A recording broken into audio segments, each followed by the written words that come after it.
غير المغضوب عليهم ولا الضالين إنا أعطيناك الكوثر فصل لربك وانحر إن شانئك هو الأبتر الله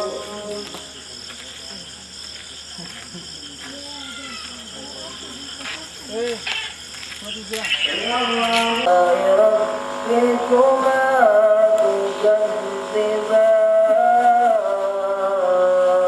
تكذبان رب المشرقين ورب المغربين فبأي آلاء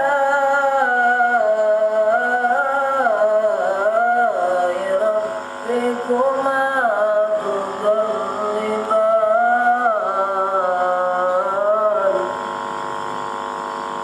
مرج البحرين يلتقيان بينهما برزخ لا يبغيان فبأي آلاء ربكما تكذبان صدق الله العظيم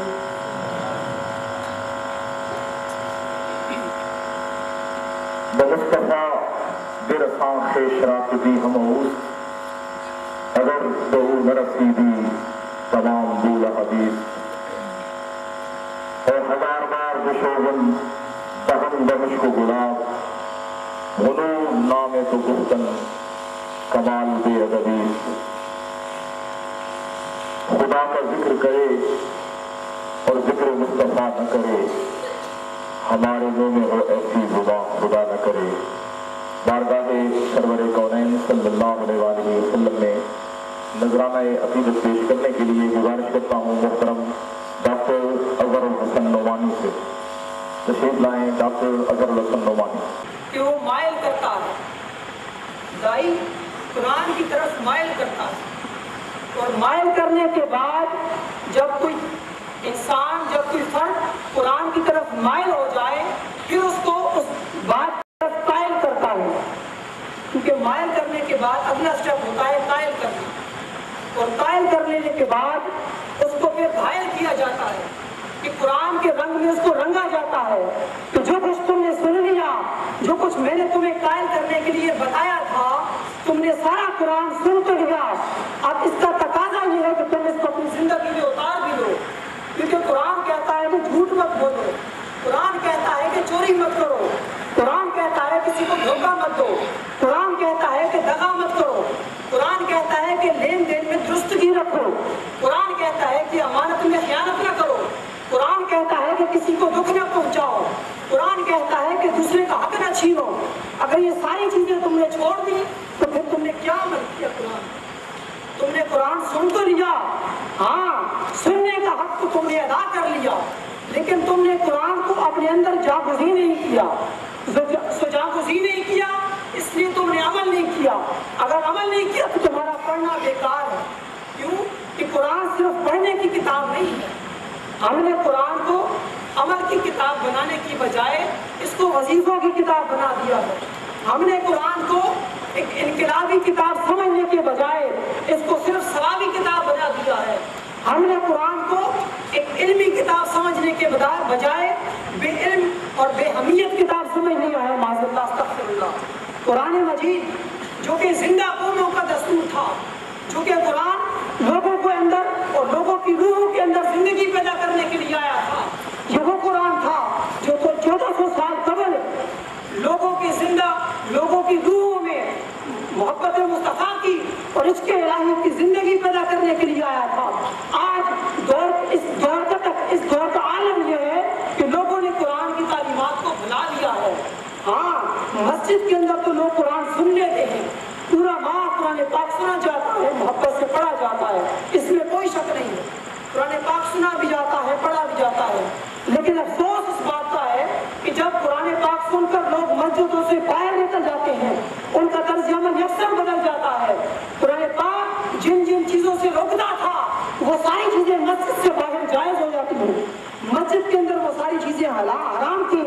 لیکن مسجد کے بعد مسجد کے باہر ان ساری چیزوں کو حلال کر دیا جاتا ہے.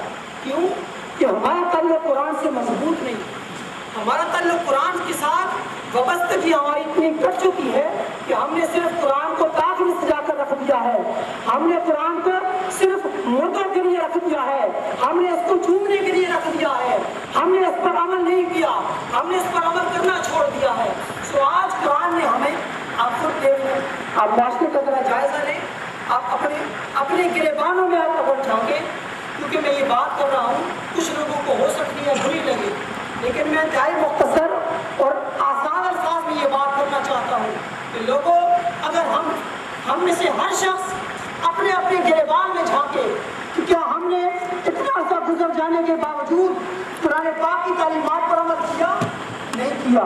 کیوں نہیں کیا؟ کیونکہ ہمارا تعلق قرآن کے ساتھ صرف مسجد کی حد تک ہے. ہمارا تعلق قرآن کے ساتھ صرف وظیفوں کی حد تک ہے. ہمارا تعلق قرآن کے ساتھ صرف چومنے کی حد تک ہے. ہمارا تعلق قرآن کے ساتھ صرف مردوں کو سنانے کی حد تک ہے، مردوں کو بخشوانے کی حد تک ہے. جبکہ قرآن اس چیز کے لیے نہیں آیا. قرآن آیا ہے اس پر عمل کیا جائے. قرآن عمل کی کتاب ہے، وظیفوں کی کتاب نہیں ہے. قرآن علم کی کتاب ہے، بے علموں کی کتاب نہیں ہے. قرآن زندوں کا دستور ہے، مردوں کا منشور نہیں ہے. قرآن پاک وہ لوگ پڑھتے ہیں جو قرآن پاک سے محبت رکھتے ہیں، قرآن پاک کو اپنی زندگیوں میں جاگزین کرتے ہیں. سامعین عزیز وقار، جو قرآن پاک ہم نے 20 دن اور یہ پورا رمضان پڑھا ہے، اگر ہم جائزہ لیں کہ جس ہستی نے ہمیں قرآن پاک عطا کیا، کیا ہم اس ہستی کی سنتوں پر عمل کرتے ہیں؟ اگر ہم ذرا غور سے جائزہ لیں، ذرا ٹھہر کر مختصر وقت کے لیے کچھ لمحوں کے لیے اپنے اندر گریبان میں جھانکیں ہم لوگ کہ آج اگر ہم لوگ جو تکلیفوں کا سامنا کر رہے ہیں، ہم لوگ جو پریشانیوں میں گھرے ہوئے ہیں، ہم لوگ جو مشکلات کا سامنا کر رہے ہیں، ہم لوگوں نے جو پریشانیاں پال رکھی ہیں، دنیاوی اخلاق اور مفادات پال رکھے ہیں، ہم لوگوں نے جو مشکلات پال رکھی ہیں، اس کا سبب کیا ہے؟ اس کا کوئی اور سبب نہیں ہے. اس کا صرف ایک سبب ہے کہ ہم نے خدا، مصطفیٰ اور قرآن کے ساتھ اپنا تعلق توڑ دیا ہو.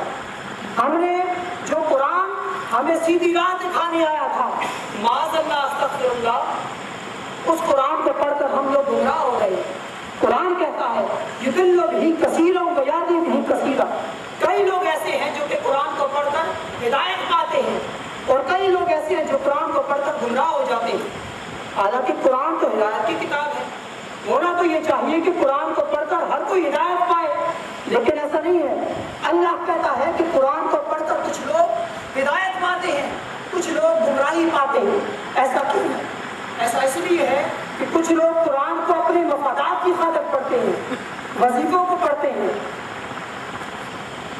اور اللہ رب العزت کی ناراضی کا سبب بنتے ہیں. تو سامعین عزیز وقار، قرآن اور صاحب قرآن کا تعلق جو ہمیں قرآن دیتا ہے، عطا کرتا ہے، اگر ہم اس چیز کو دیکھیں کہ میں نے ابتدا میں عرض کیا، آیت مبارکہ پڑھنے کا شرف حاصل کیا جس میں اللہ رب العزت نے ارشاد فرمایا وَرَفَعْنَا لَكَ ذِكْرَكَ، اے حبیب مکرم صلی اللہ علیہ وسلم، ہم نے آپ کی خاطر آپ کے ذکر کو بلند کر دیا. اب یہ ذکر کیا تھا؟ اگر صرف اس امت تک بات ہوتی تو اس بات کو نہ فرماتے، بلکہ ساری کائنات کے لیے اس بات کو ارشاد فرما دیا اور فرمایا وَرَفَعْنَا لَكَ ذِكْرَكَ، محبوب ہم نے آپ کی خاطر آپ کے ذکر کو بلند کر دیا. ارے محبوب کا ذکر تو پہلے ہی بلند تھا، تو پھر ذکر بلند کرنے کی مزید اس بات کو بیان کرنے کی ضرورت کیا تھی؟ اس بات کو بیان کرنے کی ضرورت یہ تھی کہ لوگوں کو یہ بتا دیا جاتا کہ لوگوں تم اس نبی کی امت ہو جس کا ذکر میں نے کائنات کے اول سے لے کر آخر تک بلند کر دیا ہے، اور کائنات کی ابتدا سے لے کر انتہا تک بلند کر دیا ہے. لیکن ذکر اس کا بلند ہوگا جو میرا ذکر کرے گا. کیوں؟ فمن ذکرک ذکرنی، محبوب جس نے تیرا ذکر کیا اس نے میرا ذکر کیا، جس نے تیری اطاعت کی بات کی اس نے میری اطاعت کی بات کی، جس نے تیری رضا کی بات کی اس نے میری رضا کی بات کی، جس نے تجھ سے محبت کی اس نے مجھ سے محبت کی. تاجدار کائنات کی ذات کے ساتھ اگر تعلق مضبوط ہوگا تب جا کر قرآن کے ساتھ محبت اور استواری کا تعلق مضبوط ہوگا۔ سو قرآن پورے کا پورا اگر آپ پڑھ لیں، جائزہ لیں، تو یہی پیغام دیتا ہوں کہ لوگوں، محبت مصطفیٰ ہی اصل ایمان ہے، اور اصل ایمان جس کی بات میں نے ابتدا میں عرض کی کہ قرآن ماننے کا تقاضا کرتا ہے اور ماننے کا تعلق ایمان کے ساتھ ہے۔ اور اگر ایمان مضبوط ہے تو ایمان کیا ہے؟ پہلی بات تو یہ ہے کہ ایمان کیا ہے۔ ایمان اور کسی چیز کا نام نہیں۔ شیخ الاسلام پروفیسر ڈاکٹر محمد طاہر قادری مقدس اللہ العالی نے ارشاد فرمایا، آپ فرماتے ہیں کہ ایمان کسی اور چیز کا نام نہیں۔ قرآن اس چیز کی عکاسی کرتا ہے کہ لوگوں، اگر اپنے اندر خشیت الہی پیدا کر لو، محبت مصطفیٰ پیدا کر لو، تو دنیا کی کوئی طاقت تمہیں زیر نہیں کر سکتی۔ تو تاجدار کائنات صلی اللہ علیہ وسلم کی محبت ہی اصل ایمان ہے، اور قرآن کا بھی یہی پیغام ہے کہ لوگوں، اگر تم نے اپنے زندگیوں میں قرآن اور صاحب قرآن کے تعلق کو مضبوطی سے پیدا کر لیا تو یہ ساری زندگی تمہارے لیے آسانیوں کا پیشنما ثابت ہوگی۔ تو دعا ہے کہ اللہ رب العزت ہمیں قرآن اور صاحب قرآن کے ساتھ تعلق مضبوط کرنے کی توفیق عطا فرمائے، اور پورے قرآن کو پڑھ کر، اس کو سمجھ کر، اس پر عمل کرنے کی توفیق عطا فرمائے، اور دوسرے لوگوں تک اس کے پیغام کو پہنچانے کی توفیق عطا فرمائے۔ اللہ تعالیٰ کہے سنے میں جو کمی کجی کوتاہی رہ گئی اسے معاف فرما کر تاجدار کائنات صلی اللہ علیہ وسلم کی بارگاہ میں قبول کرنے کی توفیق عطا فرمائے۔ وما علینا الا البلاغ۔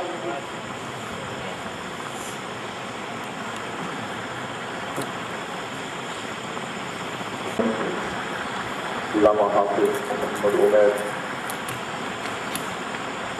قرآن کے حقوق اور محبت مصطفیٰ صلی اللہ علیہ وسلم کا درس دے رہے تھے۔ خلاصہ کلام یہ ہوا کہ اگر ہم سمجھیں، جیسے بعض لوگوں کا خیال ہوتا ہے کہ ہمارے لیے قرآن کافی ہے، سوال یہ ہے کہ ہمیں یہ کس نے بتایا ہے کہ یہ قرآن ہے؟ یہ بات ہمیں تاجدار کائنات کے ذریعے پہنچی۔ حضور علیہ السلام نے فرمایا کہ یہ قرآن ہے، تو ہم نے قرآن کو مان لیا، اور قرآن نے یہ درس دیا، ما آتاکم الرسول فخذوہ وما نہاکم عنہ۔ لوگوں، جو کچھ تمہیں اللہ کا رسول عطا کرے وہ لے لو، اور جس سے روک دے اس سے رک جاؤ۔ بس یہ قرآن کا پیغام ہے۔ تو گویا آپ نے قرآن کا پیغام کب مانا؟ اگر زبان مصطفیٰ سے مانا۔ اس لیے کہ میرے آقا صلی اللہ علیہ وسلم کے لیے قرآن نے کہا، ما آتاکم الرسول، جو کچھ تمہیں اللہ کا رسول دے وہ لے لو۔ اب بہت ساری ایسی چیزیں ہیں، جب ہم حلال حرام کی بحث میں جاتے ہیں تو اللہ رب العزت نے فرما دیا، حرمت علیکم المیتۃ والدم ولحم الخنزیر وما اہل به لغیر اللہ، حرام ڈکلیئر کر دیے، فلاں فلاں فلاں فلاں فلاں فلاں چیز حرام ہے۔ لیکن کچھ ایسی چیزیں ہیں جن کو میرے مصطفیٰ نے حلال فرما دیا، اللہ نے اس کو حلال کر دیا۔ حدیث پاک میں کل میتۃ حرام الا السمک والجراد، ہر مردہ حرام ہے، ہر مردار حرام ہے۔ میتہ اس مردہ کو کہتے ہیں جو اصلاً حلال ہو لیکن کسی وجہ سے اس پہ تکبیر نہیں پڑی گئی اور وہ حرام ہو گیا۔ ہاں اصلاً حلال جانور تھا لیکن ذبح نہیں ہو سکا، تاخیر ہو گئی، آپ ذبح نہیں کر سکے اور وہ ذبح کیے بغیر مر گیا، وہ میتہ کہلاتا ہے۔ اس کو قرآن نے کہا میتہ، فرمایا کل میتہ حرام، ہر مردہ حرام ہے، مردار جو جس پر تکبیر نہیں پڑی گئی اور وہ مر گیا وہ حرام ہے۔ فرمایا الا السمک والجراد، سوائے بکری کے اور مچھلی کے۔ مچھلی کو کسی نے ذبح کیا کر بغیر ذبح کیے کھاتے ہیں، تو یہ کس نے حلال کیا؟ یہ میرے مصطفیٰ کریم نے حلال کر دیا۔ قرآن نے کہا تھا ہر مردار حرام ہے، میرے مصطفیٰ نے حلال کر دیا، اللہ نے بھی اس کو حلال کر دیا، قیامت تک مچھلی حلال ہے۔ یہ تو حضور علیہ السلام کی حیثیت ایک شارع کی حیثیت ہے، ایک شارع کی حیثیت، لیجسلیٹر، قانون ساز، قانون بنانے والا، جو کچھ زبان مصطفیٰ سے نکل گیا وہ قانون ہو گیا۔ صحابہ کرام کی مجلس لگی ہے، ایک شخص آیا، عرض کی حضور میں برباد ہو گیا، تباہ ہو گیا، حالت روزہ میں گناہ کر بیٹھا ہوں، حضور مجھ پر حد لگائے۔ فرمایا یوں کرو، اس نے کہا میں روزہ توڑ بیٹھا ہوں، فرمایا غلام آزاد کرو۔ عرض کی حضور کی میرے بس میں نہیں ہے، بڑی بات ہے۔ اچھا پھر یوں کرو 60 مسکینوں کو کھانا کھلاؤ۔ عرض کی حضور یہ بھی میرے بس میں نہیں ہے، بہت غریب آدمی ہے۔ پھر میرے آقا نے فرمایا کہ یوں کرو 2 مہینے مسلسل روزے رکھو، لگاتار 2 مہینے روزے رکھو۔ عرض کی حضور جسمانی لحاظ سے بھی بڑا کمزور ہے، قربان جائیں صحابہ آپ کی شان پہ کہ بارگاہ مصطفیٰ میں ایسا محبت اور ناز کا انداز نصیب تھا، آقا سے گفتگو ہو رہی ہے، کائنات کے والی سے گفتگو ہو رہی ہے، میرے مصطفیٰ کریم روزے کا کفارہ بیان فرما رہے ہیں، وہ جو قرآن نے بیان کیا ہے۔ اگر روزہ جان بوجھ کے توڑ دیا جائے تو اس کا کفارہ جو اللہ نے بیان فرمایا ہے، میرے مصطفیٰ کریم بتا رہے ہیں، فرمایا غلام آزاد کرو۔ نہیں آقا گنجائش نہیں ہے، فرمایا 2 مہینے 60 مسکینوں کو کھانا کھلاؤ۔ حضور یہ بھی میرے پاس میں نہیں، فرمایا پھر یوں کرو 2 مہینے لگاتار روزے رکھو۔ عرض کی حضور جسمانی لحاظ میں بڑا کمزور ہوں، یہ بھی نہیں کر سکتا، فرمایا پھر بیٹھ جاؤ۔ وہ صاحب بھی بیٹھ گئے، کچھ دیر گزری، اب یہاں ایک بڑی لطیف بات حضور شیخ الاسلام نے فرمائی۔ آپ فرماتے ہیں لوگوں، حضور علیہ السلام کو معلوم تھا کہ اس کے مسئلے کا حل آنے والا ہے، اس لیے فرمایا نا بیٹھ جاؤ۔ تھوڑی دیر گزری، ایک شخص آیا، اس کے ہاتھ میں کھجوروں کا ٹوکرا لا کر حضور کی خدمت میں رکھ دیا۔ میرے آقا نے فرمایا این السائل، وہ سوالی کہاں ہے؟ انا یا رسول اللہ، حضور میں نے سوال کیا تھا۔ اچھا فرمایا اٹھاؤ یہ ٹوکرا، جاؤ لے جاؤ مدینے کے غریبوں میں بانٹ دو، تمہارے روزے کا کفارہ ادا ہو جائے گا۔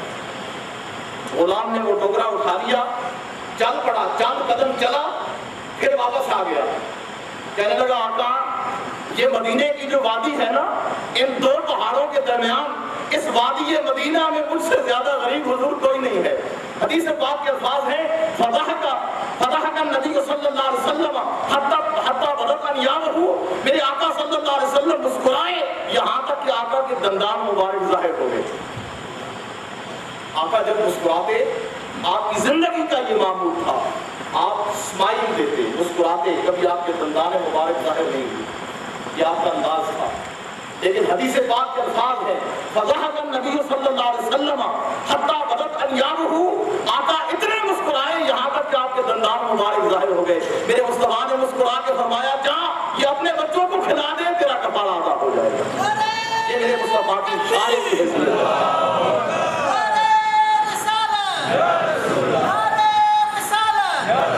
اتنا کامل و اکمل رسول، اتنا کامل و اکمل رسول جسے اللہ نے شارع بھی بنا دیا، شارع بھی بنا دیا، جو کچھ زبان مبارک سے نکل گیا وہ شریعت بن گئی۔ کیوں؟ اس لیے کہ میرا مصطفیٰ اپنی مرضی سے تو بولتا نہیں، قرآن کہتا ما ینطق عن الہویٰ ان هو الا وحی یوحیٰ۔ لوگوں تمہیں تو میرا محبوب نظر آتا ہے، ظاہر پیکر محمدی نظر آتا ہے، لیکن یاد رکھو میرے محبوب کے جب لب ہلتے ہیں، زبان مصطفیٰ کھلتی ہے، لب مصطفیٰ ہلے تو خدا بولتا ہے، ما ینطق عن الہویٰ ان هو الا وحی یوحیٰ۔ جب بھی لب مصطفیٰ ہلتے ہیں تو خدا کا کلام ہوتا ہے۔ تو میرا مصطفیٰ اپنی مرضی سے نہیں بولتا، جو میرا مصطفیٰ کہتے ہیں وہ شریعت بن جاتی ہے، وہ شریعت بن جاتی ہے۔ تو ایسی ہستی جو اللہ نے ہمیں عطا فرمائی، ہم خوش نصیب ہیں۔ اللہ نے ہمیں محبوب بھی ایسا عطا فرمایا جس کی مثل کائنات میں کوئی نہیں، اور قرآن بھی ایسا دیا جس کی مثل کائنات میں کوئی نہیں ہے۔ اور ہم اگر تعریف کریں، ہم اگر قرآن کی قصیدہ خوانی کریں، قرآن کی فضیلت بیان کریں، یا آقا صلی اللہ علیہ وسلم کی عزت و عظمت اور آپ کی محبت کے گیت گائیں، تو ہم مسلمان ہیں۔ اگر ہم نہیں کریں گے تو کون کرے گا؟ ہم اگر کریں تو یہ تعجب کی بات نہیں ہے۔ ہم اگر قرآن کی عظمت بیان کریں یا حضور علیہ السلام کی عظمت بیان کریں تو یہ کوئی تعجب کی بات نہیں ہے۔ ہمارا فرض ہے کہ ہم قرآن کی عظمت کی بات کریں، ہم آقا صلی اللہ علیہ وسلم کی عظمت کی بات کریں۔ تعجب کی بات تو یہ ہے، لوگوں ذرا آپ دیکھو انسائکلوپیڈیا بریٹانیکا کا مرتب، جس نے انسائکلوپیڈیا بریٹانیکا میں جو مقالہ قرآن ایک مقالہ لکھا، اس کا جو مقالہ نگار ہے کرسچن، عیسائی ہے. اس نے اپنے مقالے میں اس بات کا اعتراف کیا. وہ کہتا ہے کہ the recension of Usman has thus become the most standard text for whole of the Muslim world up to the present day. لوگوں، آج تک دنیا میں جتنی کتابیں پڑھی جا رہی ہیں ان میں سب سے زیادہ پڑھی جانے والی کتاب قرآن مجید. لاکھوں کروڑوں کتابیں چھپتی ہیں، پڑھی جاتی ہیں، لیکن ان میں سب سے زیادہ سرکولیشن اگر کسی کتاب کی ہے تو وہ قرآن مجید کی ہے. یہ بات غیر مسلم کہہ رہا ہے. اور پھر جب تاجدار کائنات کی بات آتی ہے تو دنیائے یورپ کا ایک بہت بڑا قیمت پر زندگی قسم کا writer professor D S Margoliouth لکھتا ہے. وہ کہتا ہے لوگوں، the biography of Muhammad peace be upon him is a long series. یہ محمد مصطفیٰ صلی اللہ علیہ وسلم کی حیات مبارکہ اور آپ کی سیرت طیبہ ایک طویل سلسلہ ہے. It's very difficult to end the series. یہ بڑا مشکل کام ہے کہ کوئی حیات مصطفیٰ کا کما حق ہو احاطہ کر سکے، خواہ وہ تحریر میں ہو یا تقریر میں ہو.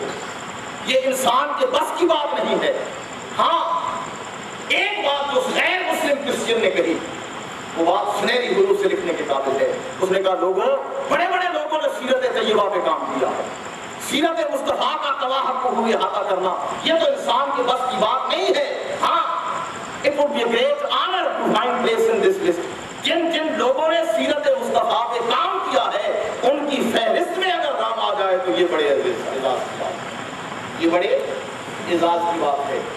ایک بہت بڑا ہندو شاعر کالکا پرساد، اس سے کسی نے پوچھا، وہ کہتا ہے مجھ سے کسی نے سوال کیا کہ ایک طرف تو کائنات کی ساری نعمتیں رکھ دی جائیں، ساری کائنات از اول تا آخر جتنی نعمتیں ہیں وہ ساری ایک طرف رکھ دی جائیں ایک پلڑے میں، اور دوسرے پلڑے میں محبت مصطفیٰ رکھ دی جائے. اور پھر کالکا پرساد سے کوئی پوچھے کہ وہ کیا لے. ایک طرف کائنات کی نعمتیں ہیں اور ایک طرف ذات مصطفیٰ ہے، اور کالکا پرساد سے کوئی پوچھے کہ وہ کیا لے. اب دیکھیں وہ ہندو بتا رہا ہے، وہ کہتا ہے میں ساری کائنات کی نعمتوں کو جوتے کی ٹھوکر مار کے ٹھکرا دوں گا اور بتا دوں گا کہ بس نالین محمد کو نگاہوں سے لگا لے. کالکا پرساد اپنا ایمان بتا رہا ہے کہ ساری کائنات کو ٹھوکر لگا کر میں نالین محمد اٹھا کر اپنی آنکھوں سے لگانے کو بڑا اعزاز سمجھتا ہوں. تو ہم خوش نصیب ہیں، اللہ نے ہمیں قرآن بھی بے مثل دیا، صاحب قرآن بھی بے مثل دیا. اب اس قرآن سے اگر محبت نہ کی جائے اور صاحب قرآن سے محبت نہ کی جائے تو میں سمجھتا ہوں ہماری زندگیاں بیکار، ہماری زندگیوں کا کوئی مقصد نہ رہا. آج اس نشست میں حافظ عمیر صاحب نے جو پیغام دیا، میں بھی یہی پیغام اپنی طرف سے دے رہا ہوں کہ لوگوں، ذات مصطفیٰ سے تعلق محبت والا قائم کر کے پھر قرآن کو پڑھو. ایک غلط فہمی اور مغالطہ لوگوں کو ذہن ہوتا ہے کہ حضور علیہ السلام کے طریقوں پہ عمل کر لینا اور آپ کی تعلیمات پہ عمل کر لینا ہی محبت کا اظہار ہے. نہیں، تعلیمات پر عمل کرنا اور چیز ہے، ذات سے محبت کرنا اور چیز. اگر میرے پاس وقت ہوتا تو میں آپ کو قرآن اور حدیث کے استدلال سے یہ بات بتاتا کہ طریقے سے محبت کرنا کیا ہے اور ذات سے محبت کرنا کیا ہے. یہ دونوں جدا چیزیں ہیں. ذات سے محبت کریں گے تو یہ آپ کو طریقہ مصطفیٰ کی طرف لے جائے گی. ذات سے محبت میں جتنی پختگی ہوگی یہ تعلیمات کی طرف راغب کرے گی، اور اگر ذات سے محبت میں کمی رہ گئی تو تعلیمات پر عمل کرنا ممکن نہیں رہے گا. اللہ رب العزت ہمیں حضور علیہ السلام کی ذات سے محبت کا، عشق کا تعلق قائم کر کے آپ کی تعلیمات پر اور قرآن مجید کی تعلیمات پر کما حق کو عمل کرنے کی توفیق عطا فرمائے. وما علینا الا البلاغ. اب کچھ تحائف تقسیم کی جائیں گے، اس کے بعد خبر و تقسیم ہوگا. آپ حضرات صفوں میں بیٹھے ہیں، اگر تھوڑے سے اور سیدھے ہو جائیں تو صفوں میں ہو جائیں گے، تو جو دوست خبر و تقسیم کریں گے انہیں آسانی ہوگی، تاکہ بیوقوف نہ ہو. خبر بڑے ادب سے دیں اور مسجد کا ادب موجود رہے. جزاکم اللہ خیر. آپ سے بس پاسے مو کرو تھوڑا مو اس پاسے کرو تھوڑا.